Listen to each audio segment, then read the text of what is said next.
Capítulo 11. ¿Qué demonios están haciendo ustedes dos? Ambos chicos se vuelven hacia la voz. Johnson los mira desde la base de las escaleras, sus ojos oscuros y huecos en la sombría luz plateada del vestíbulo iluminado por la luna. Su rostro es una astilla pálida por encima del cuello de su sotana negra, su cabello largo y descuidado cortado a lo largo de su rostro fantasmal como una guadaña. Da 2 pasos agresivos escaleras arriba y ambos chicos se quedan rígidos, atrapados. Sabiendo cuánto odia Johnson a Peter, David da un paso adelante con la esperanza de suavizar el inevitable golpe que se avecina. Lo sentimos, hermano Johnson. Nosotros solo, escuchamos los gritos. Nos preocupaba que alguien pudiera necesitar ayuda. Johnson resopla. Curioso, más bien. Gallinas chismosas. Todos ustedes, ahora, escuchen. Vuelven al dormitorio. Cierren la puerta. Quiero a cada chico en su cama. El siguiente niño que va a salir de esa habitación va directo al agujero para mantener caliente al joven Bartolomé. ¿Comprendido? David sabe que esto no es un engaño y asiente energéticamente. Sí, claro, nos aseguraremos. Gracias, hermano Johnson. Johnson, que parece apaciguado en la penumbra, comienza a girarse y luego se detiene. No es nada de qué preocuparse, no es nada. Dice en un tono menos agresivo al que están acostumbrados los chicos. ¿Está hablando con nosotros o con él mismo? David piensa. La idea redobla su ansiedad por lo que podría estar sucediendo en el dormitorio de Paul. Ni David ni Peter se mueven ni hablan, sino que permanecen congelados, esperando. Con un resoplido, Johnson continúa como si lo cuestionaran. Nos trajeron a un hombre herido para recibir atención médica. Eso es todo. El padre Paul está intentando ayudarlo. Vuelve su rostro hacia ellos. Su expresión ya no es plácida. Allá, tienes tus respuestas. Ahora, vete, antes de que suba y te arrastre por el cuello. Sin decir una palabra, Peter y David dan media vuelta y caminan rápidamente de regreso al dormitorio. Una vez dentro, cierran ambas puertas y susurran a los que están despiertos y esperando. No es nada. Un hombre enfermo, eso es todo. Vuelvan a la cama ahora. Cuando los demás están instalados, David se acuesta en su catre con los ojos y los oídos abiertos y atento. Él sabe que Peter está haciendo lo mismo. Johnson está mintiendo. Se gira de costado con los ojos pegados al contorno oscuro de las puertas dobles y la pesada cruz de metal colgando encima. Hay una opresión en su vientre, una opresión que tiene poco que ver con la constante picadura del hambre. Sabe que quienquiera que esté ahí abajo está más que simplemente herido. Los heridos no se ríen, piensa. A pesar de su preocupación, su inquietud por los acontecimientos de la noche, la oscuridad pesa sobre su cabeza. Sus pensamientos se hacen lentos. Los agudos bordes de sus miedos se embotan por el cansancio. Finalmente, incapaz de velar, se entrega a la noche y cierra los ojos. La reacción del agua bendita es inmediata y salvaje. El cuerpo de Paul se dobla y se sacude, golpeando hacia arriba y hacia abajo una y otra vez contra el colchón. Sus ojos se ponen en blanco, mostrando el blanco completo. Una espuma de color rojo oscuro brota de la comisura de su boca. Alguacil, grita Paul, dando medio paso hacia atrás para que los hombres puedan entrar. Becker y los dos ayudantes se abalanzan sobre Paul y lo agarran por los brazos y piernas. El sheriff gruñe por el esfuerzo de contener a su hermano. Su sombrero se cae torpemente al suelo. Su largo cabello sucio le cae sobre la cara y se enredan en su barba. Ojos suplicantes miran a Paul. Padre, por favor, ayúdalo, ayuda a mi hermano. Paul le sisea a Andrew. Sigue adelante. Andrew lo hace y alza la voz. Temblad de miedo, no ante la fragilidad humana de un hombre miserable, sino ante la imagen de Dios Todopoderoso. Paul saca una cruz de plata atada a una correa de cuero alrededor de su cuello, de debajo de su túnica. La levanta sobre su cabeza y la acerca a la cara de Paul. ¿Cómo te llamas, demonio? Dinos tu nombre.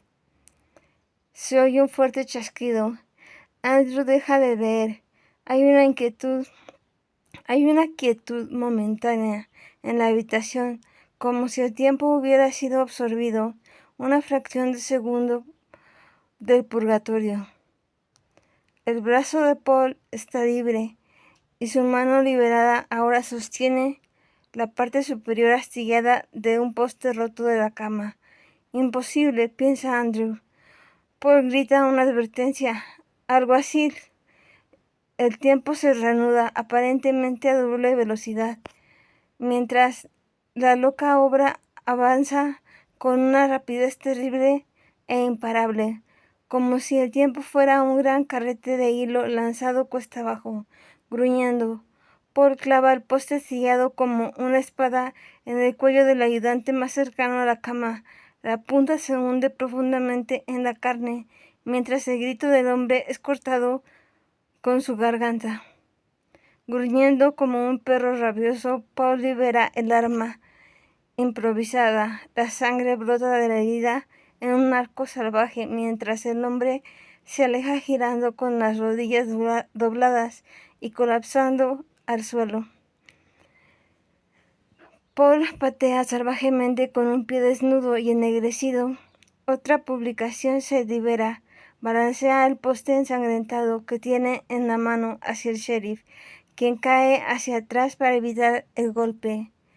Andrew ve a otro agente sacar el arma de su funda. Paul patea de nuevo, ahora al poste que ata su pierna opuesta. Su cuerpo todo espasmos y movimientos rápidos, movimientos inhumanos, fuerza imposible. El poste permanece entero, pero la cuerda se rompe, liberando sus piernas. En un abrir y cerrar de ojos se pone de rodillas, agarra el último poste con ambas manos y lo rompe del marco de la cama, sin esfuerzo, como si estuviera partiendo una ramita seca en dos. La madera se desliza a través del nudo y cae ruidosamente al suelo. Con los ojos recorriendo todas partes, Paul se levanta lentamente, mientras uno de los agentes yace inmóvil en un charco cada vez mayor de su propia sangre en el suelo. Paul se para encima de la cama. Es un espectáculo horrible. Su torso desnudo, la carne desgarrada y ensangrentada, cubierta de símbolos entintados, el rostro gris y arrugado, los ojos hundidos y lagañosos.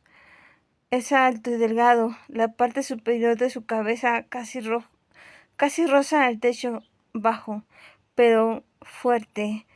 Los músculos tensos se flexionan bajo su piel como serpientes. Durante unos cuantos latidos fuertes, todos observan mientras él examina la habitación. Sus ojos se encuentran momentáneamente con los de Andrew y se estremece ante el contacto. Aterrorizado, da un paso atrás y se aplasta contra una pared. El libro de oraciones se le cae de la mano y cae inútil al suelo. Los ojos de Paul se dirigen a Paul, quien todavía sostiene en alto la pequeña cruz de plata. De sus labios brotan oraciones murmuradas. Desde su gran altura, Paul lo mira y sonríe, dejando al descubierto esos dientes ennegrecidos. No puedes contar mis nombres, padre, dice Paul, con voz profunda y resonante. Un coro baja de la cama y se dirige a Paul, quien rápidamente retrocede.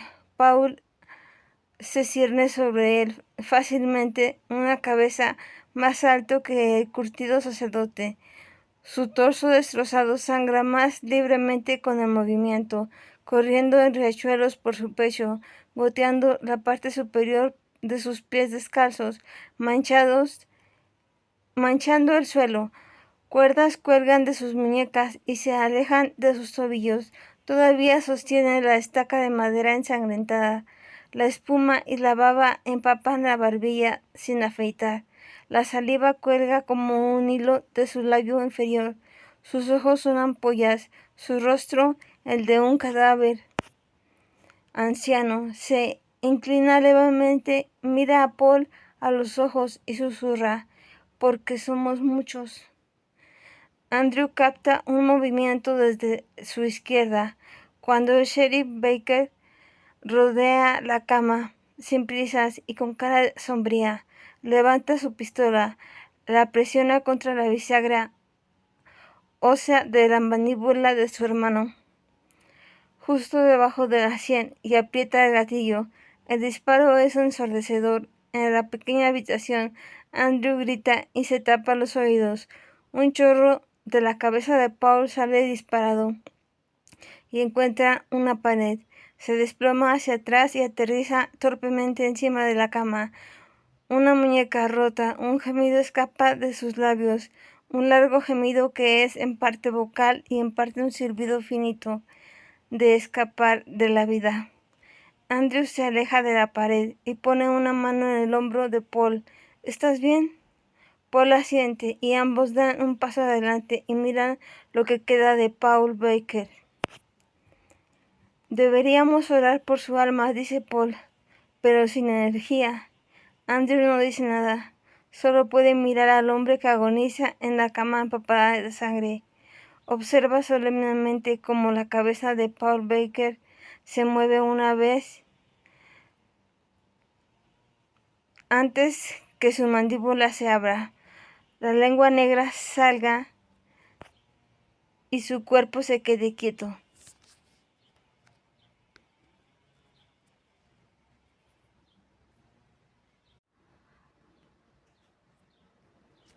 Capítulo 12.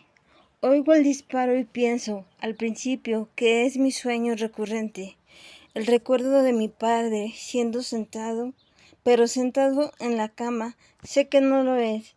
Después de que finalmente todos volvieron a dormir, algunos se mueven una vez más susurrando en tonos urgentes a las camas vecinas. Considero levantarme de nuevo, descubrir qué pasó, pero temo la advertencia de Johnson. Me quedé aquí luchando con mis pensamientos, sin saber qué hacer. ¿Qué pasa si hay peligro? Necesito proteger a los demás. Si los hombres trajeran armas... Mis pensamientos están añicos por el sonido de las puertas del dormitorio al abrirse con tal fuerza que se estrellan contra las paredes. Unos cuantos chicos gritan y ahora todos están despiertos, o eso supongo. Salto de la cama y me levanto para enfrentar lo que sea que venga de la oscuridad con tanta fuerza. ¡Qué ira! Pero no hay nada. No hay nadie. El pasillo más allá de las puertas abiertas está oscuro y vacío. Parece extenderse para siempre. Un corredor de otro mundo que termina en el olvido. Me vuelvo y veo a David también de pie y como yo mirando en silencio las puertas abiertas, el pasillo vacío.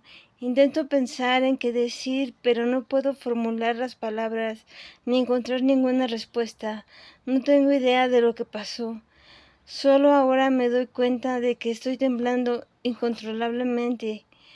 Antes de que pueda pensar más, observo con incredulidad cómo la pesada cruz de hierro que cuelga sobre las puertas, la que he visto cada mañana, tarde y noche durante los últimos 10 años de mi vida, aparentemente inmovible, se desprende de su soporte y cae, repiqueteando como una campana rota contra el suelo donde reposa.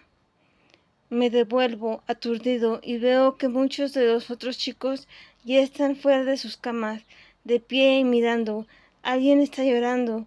Otro niño gime en sueños, como si luchara contra su propia pesadilla. Durante unos minutos nadie se mueve, no hay más sonido. Afuera la nieve cae pesadamente a través de las ventanas. Noto a Simón, una sombra adornada en plata. Está de espaldas a mí, mirando por la gran ventana entre nuestras camas, enmarcado por un cielo negro del que salen copos de nieve. Empiezo a preguntarle si está bien, pero decido no hacerlo. Parece paralizado por la noche. La segunda parte. Capítulo 13. Me despierto. La habitación se llena de luz brillante. Aproximadamente la mitad de los niños ya están despiertos, algunos incluso vestidos, lo cual es extraño. No he oído a Paul tocar el timbre de la mañana y parece que otros tampoco lo han hecho. Miro el reloj en mi mesita de noche. Mi cerebro despierto tarda en comprender lo que estoy viendo. Son poco más de las 6:30 y los recuerdos de la noche vuelven a mí. Al principio me pregunto si algo de eso fue real o solo un sueño. Hombres gritando, un disparo. David y yo realmente nos escabullimos al vestíbulo. Es todo confuso. Y las puertas, y la cruz. Me siento y miro las puertas, que están cerradas. La cruz, sin embargo, está apoyada contra la pared. Ahora recuerdo. Ahí es justo donde lo puse después de que finalmente reuní el coraje para levantarme de la cama y cerrar las puertas, aislar el dormitorio de lo que estuviera sucediendo en el resto del edificio. Hecho esto, fui a algunos de los catres y traté de consolar a los niños más pequeños. El pobre Michael o Michelle estaba fuera de sí, sollozando fuerte, preguntando una y otra vez por su madre muerta. Finnegan y Jonathan, los inseparables, fueron encontrados escondidos juntos debajo de un catre. David tardó casi 10 minutos en convencerlos de que se fueran y volvieran a la cama. Algunos de los chicos, curiosamente, ni siquiera se habían movido. Aparentemente habían dormido durante todo esto. Los envidiaba, especialmente ahora, con los ojos pesados y la cabeza palpitando. Me siento y miro al otro lado de la habitación.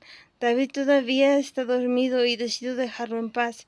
Simón, en la litera de al lado, también sigue tumbado, pero puedo decir que está despierto, porque tiene los ojos abiertos. Él está mirándome fijamente. Simón, pregunto, frotándome los párpados cansados, ¿estás bien? Él no responde, pero continúa mirándome de cerca, con la sábana tapada hasta su boca. Sé que parece extraño, pero casi parece como si estuviera sonriendo. ¿Sabes qué hora es? Pregunto. Deberíamos estar levantados. Me alarma. Él no responde, pero afortunadamente cierra los ojos, aparentemente terminando con la conversación. Me pregunto por qué uno de los sacerdotes no ha venido a despertarnos. Hoy iba a ser otro día en el campo, arrancando cualquier cosecha que pudiéramos del duro suelo antes de la nieve. La nieve. Salto de la cama, me paro en el frío suelo y miro por la ventana. El cielo es una sábana blanca, el sol pálido como un ojo ciego. Me acerco a la ventana, miro hacia abajo y jadeo. El suelo está cubierto de nieve. La capa nueva parece tener al menos un par de centímetros de profundidad, tal vez más. A corta distancia me llama la atención la figura grande, envuelta en una capa negra del hermano Johnson, un espacio en blanco contra el blanco.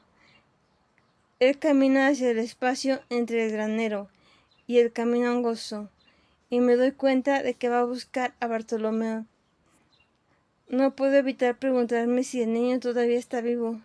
Mi visión periférica parpadea. Escucho voces azotadas por el viento. Presiono mi frente contra el vidrio frío y húmedo y miro hacia mi izquierda. Lo que veo allí explica por qué no nos han molestado. Supongo que lo más probable es que los sacerdotes esperen que todos durmiéramos toda la mañana. Esto no es algo que les gustaría que los niños vieran. Paul, Andrew y el padre White están frente a nuestro cementerio, que no es más que un pequeño terreno toscamente cercado y salpicado de cruces, con las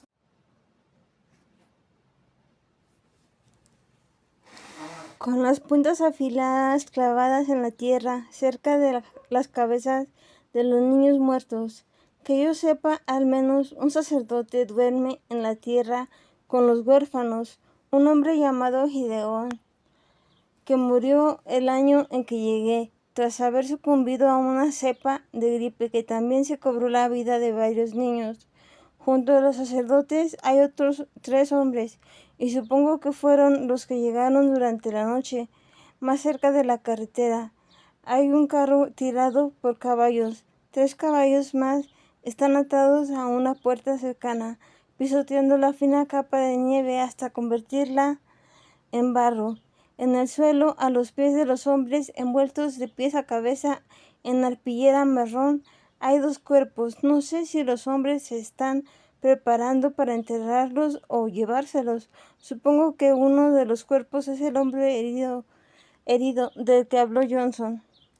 No tengo idea de quién podría ser el otro.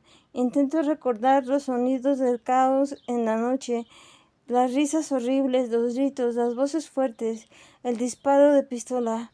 ¿Fue asesinado un hombre aquí? Me pregunto, y decido que tendré que sacarle toda la historia a Andrew, tan pronto como sea el momento adecuado. ¿Qué es todo esto entonces? Giro a mi izquierda, hacia la voz. David se ha despertado, de pie al otro lado de mi catre, mirando por la ventana de al lado. Su cabeza está inclinada hacia el cementerio y asumo que está viendo las mismas cosas que yo, pero no tengo respuesta. ¡Hey! Otra voz llama a mi derecha. Es Bartolomé. Un pequeño grupo de chicos se ha agrupado contra la ventana a mi derecha, todos mirándose afuera, boquiabiertos y emocionados. Más chicos abandonan sus camas y pasan a mi lado para ocupar un lugar, liberándome de la vista del cementerio. Distraído como estaba por los hombres extraños y los cuerpos, me había olvidado de ver a Johnson acechando a Bartolomé. Miro hacia allí ahora y entiendo por qué esto ha alterado tanto a los demás. Bartolomé permanece en la nieve, inmóvil como una estatua. La boca abierta de la escotilla del agujero todavía estaba abierta detrás de él. Johnson se prepara para volver a colocarla en su lugar. Estudio al chico delgado mientras camina, aparentemente indiferente, a través del manto de nieve hacia el orfanato. Johnson, aparentemente sorprendido de quedarse atrás, se apresura a alcanzarlo y camina con calma junto al niño. Le pregunta algo, pero Bartolomé no responde. A medida que se acercan, Bartolomé inclina la cabeza hacia arriba, hacia las ventanas del dormitorio. Intento imaginar lo que está viendo.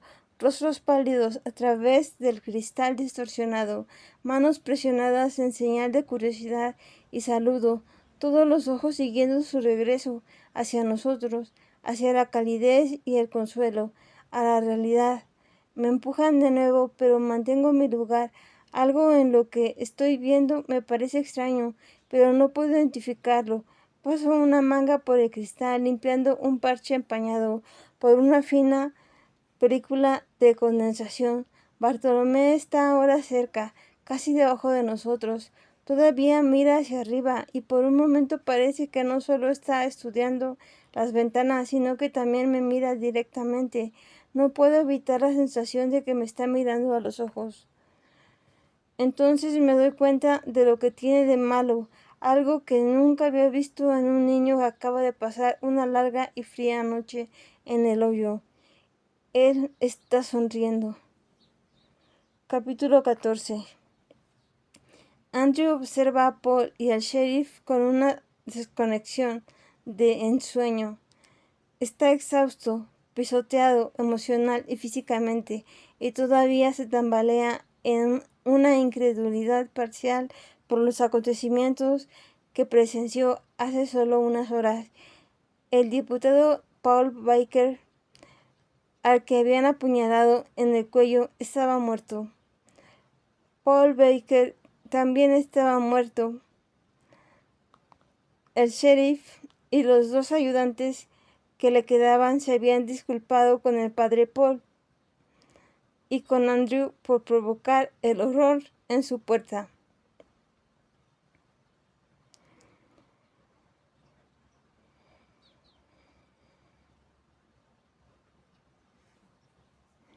Era obvio que no tenían idea de a qué se enfrentaban.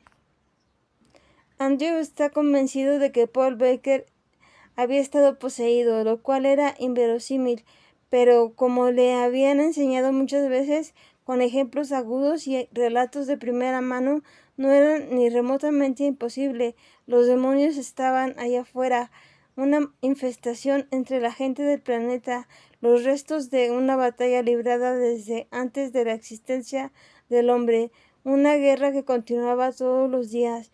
En la mente de Andrew simplemente no había ninguna lógica, ningún fundamento oculto que explicara la fuerza del hombre herido, o su capacidad para seguir viviendo y respirando a pesar del brutal daño físico, sus extrañas emanaciones vocales y su violenta y dolorosa reacción al ataque de Paul, alimentadas nada más que por la oración y el agua bendita, eran inexplicables. La discusión ahora, a primera hora de la mañana, es sobre el entierro. El sheriff Baker quiere enterrar a su hermano en el orfanato y devolver el cuerpo del ayudante a su familia en Chester. Nadie más que yo va a llorar por él, dice Baker, señalando con la cabeza hacia el cementerio. Preferiría ser enterrado aquí, al aire libre, cerca de un lugar santo. Quizás su alma encuentre descanso. Finalmente Paul acepta, aunque de mala gana. Mientras tanto, Andrew se vuelve más ansioso por los niños. Se hace tarde en la mañana y sabe que se despertarán esperando que les digan las responsabilidades del día y que les den un escaso desayuno. Pero habían sido necesarias horas para limpiar el desastre. Johnson había despertado al personal de la cocina y, a pesar de estar horrorizados por la escena, procedieron a limpiar la sangre de las paredes y los pisos con una esponja. Con la ayuda de Johnson y Andrew, envolvieron los cuerpos y los sacaron fuera. El colchón y la ropa de cama de Paul habían sido arrojados detrás del orfanato, junto con otra basura destinada a ser quemada, reemplazados por un colchón de una habitación de invitados. La estructura de la cama y sus postes rotos dentados aún permanecían. Paul había insistido en ello, que sirva como recordatorio del trabajo que nos queda por hacer en este mundo, había dicho. Un recordatorio de la fuerza del mal contra el que luchamos. Cuando Paul acepta enterrar al hombre enfermo en el cementerio del orfanato, Andrew contiene un escalofrío. No desea que le recuerden la batalla de anoche, el cuerpo mutilado del pobre, esa voz sonora que traiciona a las voces ocultas en su interior, la pura maldad de su rostro enfurecido, esos ojos manchados de sangre. De todos modos, es decisión de Paul y la acatará. Los 2 agentes restantes cargan a su socio asesinado en el carro y lo acuestan suavemente donde yacía recientemente el hermano del sheriff, atado y encapuchado. Cuando el sheriff Baker no mira en su dirección, Andrew ve a uno de los hombres escupir sobre el cadáver de Paul Baker. No puede decir que lo culpa. El sheriff Baker estrecha la mano de Paul, inclina su gastado sombrero de ala hacia Andrew y da órdenes a lo que queda de su grupo, mientras los jinetes y la carreta se alejan con el caballo del agente muerto atado detrás. El cuerpo de Paul Baker yace en el suelo donde lo habían dejado, un regalo de despedida de su visita nocturna. Haré que Johnson y el cocinero Stewart lo entierren esta mañana. No es necesario que los niños vean el cuerpo tirado allí, dice Paul con el cansancio grabado profundamente en su rostro. Es algo horrible, dice, mientras él y Andrew observan al sheriff y sus hombres alejarse. El carro traquetea y da golpes sobre la carretera cubierta de nieve. La carrocería envuelta rueda y se balancea en la parte trasera. Deberíamos preparar a los niños, padre. Andrew no está seguro de cómo será el día. Todo se siente fuera de lugar y aunque está demasiado cansado para analizar los verdaderos hechos de lo ocurrido durante la noche, siente que es importante que los niños no se vean afectados. No, dice Paul mirando el horizonte distante. Baker y sus hombres ya son pequeñas sombras empujando la suave pendiente de la carretera del valle. Creo que todos necesitamos un día para recuperarnos, incluidos los niños. Andrew lo mira inquisitivamente y Paul se ríe suavemente. He estado haciendo esto algunas décadas más que tú, hijo mío. Te garantizo que esos niños escucharon buena parte de lo que pasó anoche. Johnson me dijo esta mañana que había visto a los dos chicos mayores espiando desde lo alto de las escaleras. ¿Pedro? Sí, y David, una pareja improbable, esos dos, pero buenos muchachos. Andrés asiente. Pedro será un excelente sacerdote. Tengo la esperanza de que se quede. Es bueno con los jóvenes. Paul asiente, pero no dice nada. Después de un momento regresa hacia el orfanato. Debo descansar, Andrew. Creo que tú también deberías hacerlo. Ninguno de los dos hemos dormido y mañana será un gran día. Andrew se aleja del horizonte para seguir la partida de Paul y ve que Bartolomé y Johnson están entrando, de manera algo sorprendente. Andrew se da cuenta de que Bartolomé no luce mal. Aún así, tal vez Paul tenga razón. A todos les vendría bien un día para descansar y reflexionar. Mañana, después de misa, irá a la granja Hill a buscar provisiones y para ese viaje necesitará que lo reponga, incluso si está planeando pedir ayuda. Andrew llama a Paul. Veré a los chicos desayunar. Paul levanta una mano y saluda sin mirar atrás. Los ojos de Andrew viajan hacia las ventanas del dormitorio. Ve los rostros de muchos de los niños mirando hacia afuera, algunos mirando hacia él, probablemente habiendo notado al sheriff y a sus hombres, lo que significa que han visto los cadáveres. Piensa y suspira profundamente. Se pregunta cómo le explicará todo a Peter. Reprime una sonrisa al pensar que él y David se escaparon anoche. Paul tenía razón acerca de ellos. Son una pareja improbable. Pero Andrew tiene la sospecha de que también están más unidos de lo que Paul cree. Quizás más de lo que ellos mismos creen plenamente. Suspira una vez más, sintiendo el cansancio por la falta de sueño, infiltrándose en su mente y cuerpo. Mira fijamente el cadáver envuelto de Paul Baker. Algo le dice que cualquier maldad, cualquier poder que hubiera estado encerrado dentro del cuerpo de Baker ya ha sido liberado espontáneamente. Recuerda la historia de Jesús y el hombre salvaje que vivía en las tumbas. Somos muchos. Mi nombre es Legión, murmura Andrew, citando el pasaje del libro de Marcos, porque somos muchos. En la historia Jesús ordenó a los demonios que salieran del hombre y los arrojó a una piara de 2000 cerdos. Enloquecidos, los cerdos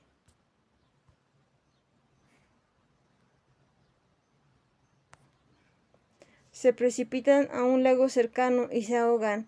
Andrew mira fijamente el cuerpo y considera la historia con tristeza. Luego se debate si otorgar una bendición final al hombre antes de ser enterrado. Después de pensarlo un momento decide no hacerlo. En lo más profundo de las partes más oscuras de su mente, donde los males del mundo están enjaulados para su inspección, encuentra un nuevo miedo, temor de que bendecir a este hombre pueda provocar algún tipo de respuesta, algún acto final y rebelde de la carne atormentada. Andrew hace una mueca, se da vuelta rápidamente y sigue el camino de Paul hacia el orfanato. no tiene ningún deseo de ver el cadáver protestar contra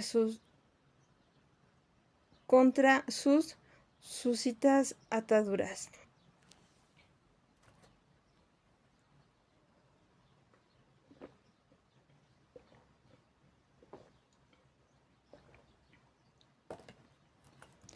Capítulo 15. Dejo la ventana y me siento en mi cuna, sin seguro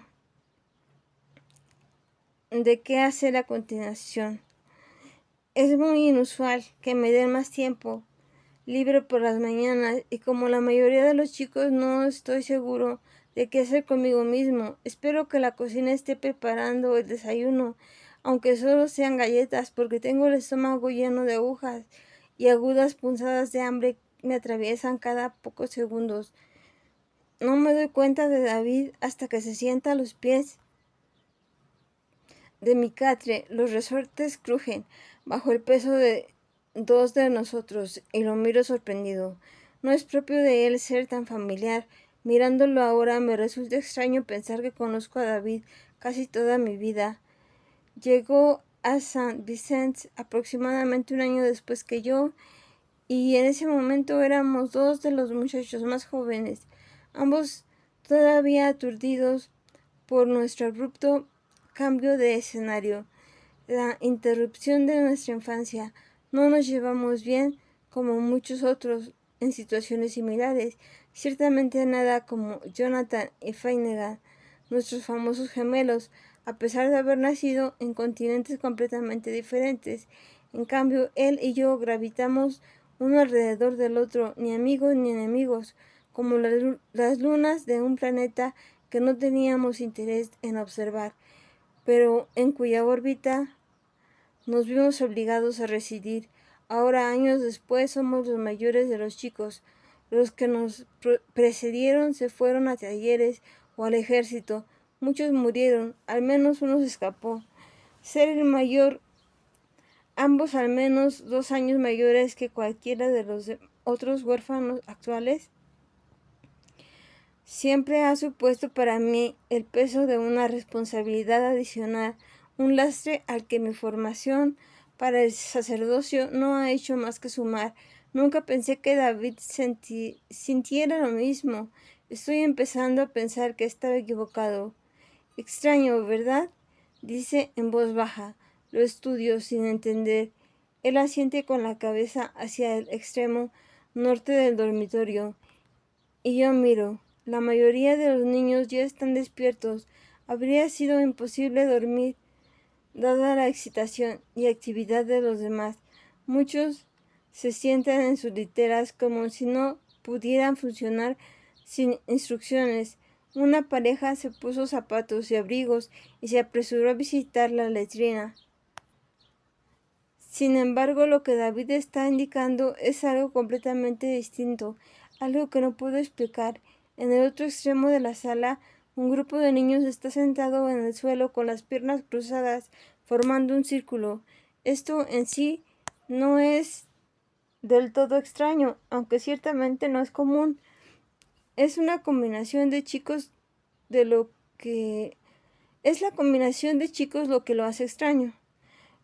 Localizo fácilmente a Simón entre el grupo, junto con Terrence, Samuel y Jonah. Algunos chicos más jóvenes también se han unido a ellos, incluido Frankie, que presume la piel aceitunada de un inmigrante italiano, y Auguste, un chico alto de 14 años, cuyo único reclamo de individualidad es ser francés. Siempre hizo un vale la pena decir que no es francés, sino franco-canadiense, para los niños de Pensilvania que han vivido en las calles la mayor parte de su vida. La distinción es leve. Samuel y Jonah son muy amigos. Lo han sido desde que llegaron hace varios años. Samuel es bajo pero fuerte como un buey, el hijo de un granjero cuyos padres fueron asaltados y asesinados en su casa, siendo su único hijo el único que de alguna manera pudo evitar su horrible destino. En cuanto a Jonah, Nunca habla de su pasado, pero está claro que está podrido hasta la médula, siempre luciendo una sonrisa cincelada en su rostro séreo y a menudo pasando la yema del dedo por una cicatriz arrugada que le divide la mejilla, un marcador de su violenta historia. Hasta donde yo sé, Samuel es el único amigo verdadero, por lo que no hay nada extraño en que estén juntos, pero esos dos también son tiranos y tienen un historial muy trillado de burlarse sin piedad de Simón y Terence. Pero ahora, como si su pasado hubiera sido perdonado o olvidado, todos se sientan juntos, susurrando entre ellos como conspiradores, como si de repente fueran los mejores amigos, como si todos compartieran un secreto. ¿Desde cuándo tu mascota es tan amiga de esos pendejos, Samuel y Jonas? Vamos, odian a Simón. Acepto, encogiéndome de hombros. Aunque sé que tiene razón, aún así odio cuando llama a Simón mi mascota, un apodo que se le ocurrió cuando tomé al pobre niño bajo mi protección a su llegada. Sus padres habían abusado gravemente de él durante años y solo se liberó de ellos cuando ambos sucumbieron a la influenza, un destino que evitó milagrosamente. Era tan indefenso, tan tímido, y puede ver lo difícil que era no tener miedo de los demás, de los sacerdotes, de su propia sombra. Me hice amigo de él y posteriormente él me admiraba como si fuera un hermano mayor. Irónicamente, como a él le gusta mostrarse tan insensible y emocional, creo que a David le molesta que muchos de los chicos gravitan hacia mí, pero es solo porque los trato con amabilidad, porque siento una responsabilidad protectora, una actitud defensiva inherente hacia ellos, que se activa cuando la situación lo requiere.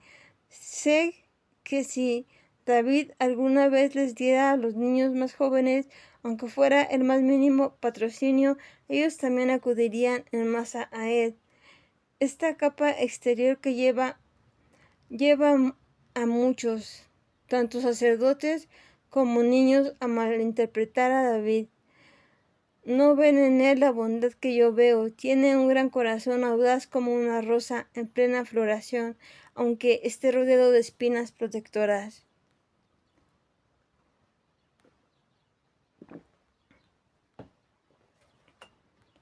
Además de esto, hay otra percepción errónea sobre mi amigo, que su comportamiento sereno y menudo exhorta. Creo que la mayoría asume que no es muy inteligente, no perceptivo. Sé por experiencia que ninguna de las dos cosas es cierta. De hecho, me gana en ambos aspectos. Aún así, no creo que él quiera las responsabilidades o la atención, por lo que hacerse el tonto descuidado lo mantiene fuera de la luz en particular. Sin embargo, en tiempos como estos agradezco su aguda percepción como su amistad. Estoy agradecido de que, si las cosas se ponen difíciles, no estaré solo. Voy a ir allí, digo. David se burla, pero tiene la mirada preocupada. Tu funeral, dice, y se levanta de mi catre para regresar a su propia cama. Saca una revista de debajo del colchón, la misma revista gastada de ciencia popular que ha tenido durante meses. Se recuesta y la abre de par en par, aislándose efectivamente de lo que sucede. Maravilloso. Me tomo un momento para reunir valor, luego me levanto y camino hacia el círculo de chicos. Tengo la sensación, mientras me acerco hacia el fondo de la habitación, de que hay muchos ojos puestos en mí. Cuando estoy lo suficientemente cerca del círculo de posibles conspiradores, cuento cabezas. Hay 9 de ellos. Miro a mi alrededor mientras paso por los catres de los demás, todos los cuales están perdidos en sus propios pensamientos, disfrutando de unos minutos más de sueño o simplemente esperando, tal vez furtivamente, a que suceda algo. Me parece curioso que nadie más se haya entrometido en la improvisada asamblea del círculo, o los otros chicos no se dan cuenta, no les importa, o como David desconfían de lo extraño que es.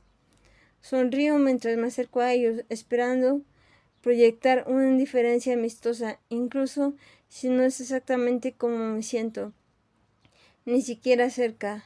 Aunque Terrence es el primero en notarme, es Simon quien levanta la cabeza y se dirige a mí directamente.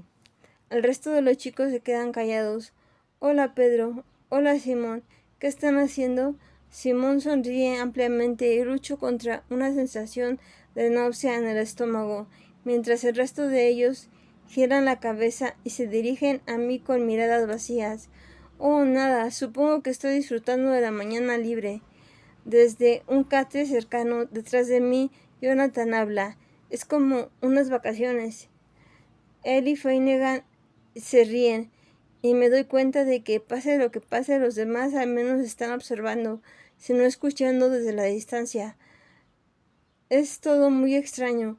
Bien, digo, tratando de sonar alegre, aunque no sé por qué siento la necesidad de poner este tipo de fachada. Supongo que es para calmar mis propios nervios, por lo que francamente me parece mal, al menos fuera de lugar para todos ellos.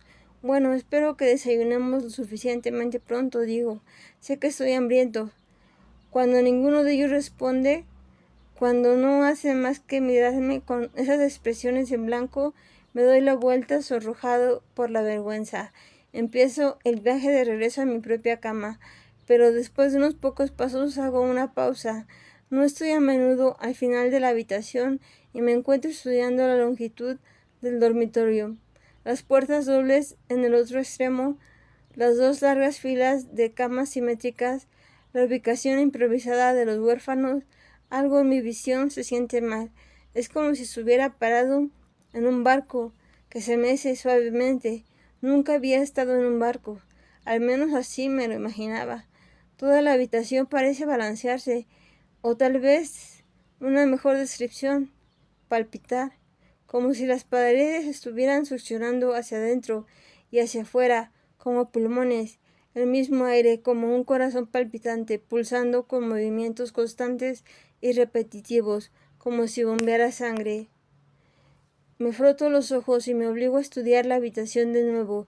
Inspecciono otras cosas que podrían calificarse como extrañas o fuera de lugar, que podrían dar una pista de cómo y por qué me siento así, ofrecer alguna justificación a las actitudes del círculo de chicos reunidos detrás de mí, enemigos que ahora son amigos, lobos en comunión con ovejas.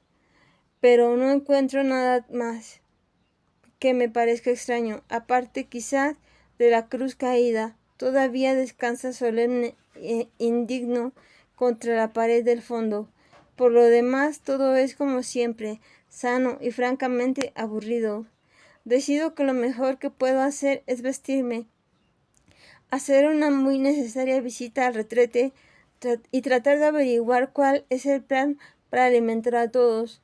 Una cierta apariencia de normalidad, centrándome en los puntos de acción, contribuirá en gran medida a calmar mis nervios. Sintiéndome mejor, empiezo a regresar a mi cama y a mi cómoda, un poco molesta conmigo y a mi cómoda. Perdón. Regresar a mi cama y a mi cómoda. Un poco molesto conmigo mismo por permitir que David despertara mi ansiedad. Cuando se abren las puertas del dormitorio, Johnson se queda allí con expresión hosca. Bartolomé está a su lado. De cerca me doy cuenta de que Bartolomé está en mucho peor estado de lo que parecía a través de la ventana. Está pálido como un fantasma, por ejemplo, y tirita notablemente. Su ropa está embarrada. Los puños de sus pantalones están mojados por la nieve y ennegrecidos por el barro, y estoy seguro de que sus zapatos y calcetines están en igual mal estado. A su llegada a la habitación queda en silencio, como si contuviera la respiración colectiva. Johnson le da a Bartolomé un ligero empujón para entrar en la habitación. Luego se da vuelta con una mueca y cierra las puertas. Los ojos de Bartolomé Recorren brevemente la habitación y luego, sin decir una palabra, camina directamente hacia su catre. Retira las mantas y se arropa, todavía con los zapatos embarrados y su ropa sucia y mojada. Se cubre la cabeza con la sábana y la manta y luego se queda inmóvil. Después de unos pocos latidos, los niños comienzan a moverse y a hablar nuevamente. El tiempo se reanuda. Todo mejorará cada vez más, dice David. Me giro hacia él, pero está escondido detrás de su revista. Por primera vez me doy cuenta del detalle de la portada. Una pintura que representa a un hombre con un escudo de metal fotografiando el corazón en llamas de un volcán activo. La lava que arroja un color rojo brillante y recortada con sombras oscuras. El hombre protegido, pequeño y abrumado. Me parece una imagen del infierno.